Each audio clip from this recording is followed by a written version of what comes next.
រសៀលជ្រៀលជ្រែទុនតែបាំងភ្នំអើយមេឃខ្មៅស្រទុំពពកអនឡាយ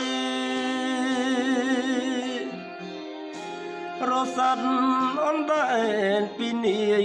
ដល់អាយរូបខ្ញុំក្លៀតកាយឆ្ងាយចោលទឹកដី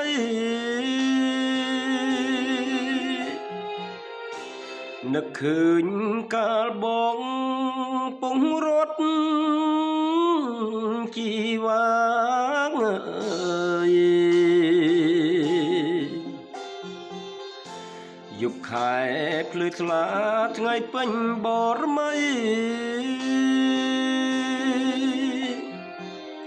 ស្ដាំអបបងវិញឆ្វេងកាន់ដៃស្រីទ្រូងញ័រព្រួយភ័យស្រពូនក្រៀមក្រំ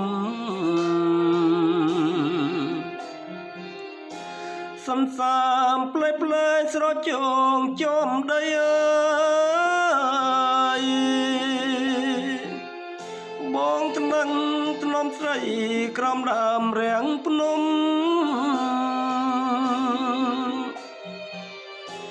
លឺមាត់ឆ្លុះសសម្រែកក្លាធំកែវអូនកញ្យំក្នុងហន្តាប្តីថ្ងៃនេះយើងបានដល់ឋានសុខហើយអើយរឿងចាំងខ្វះត្រោយព្រមមានរឿងថ្មីអូនផាត់អូនក្បត់គ្មានអាសូរប្តី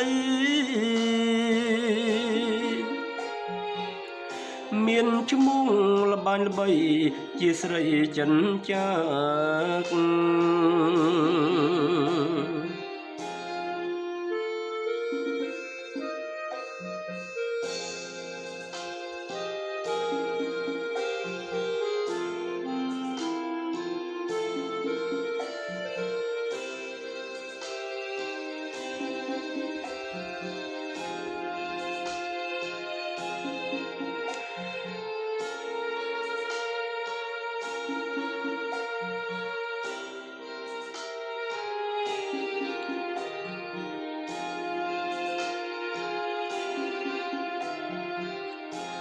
សំសាមផ្លែផ្លែស្រជងចំដីអើយ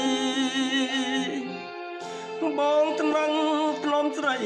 ក្រំដើមរាំងភ្នំលឺមាត់ឆ្លុះសសម្រែងក្លាធំកែវអូនកញ្យំក្នុងហន្តាប្តីថ្ងៃនេះយើងបានដល់ឋានសុខហើយអើយរឿងចាំងខ្វះត្រោយព្រោះមានរឿងថ្មី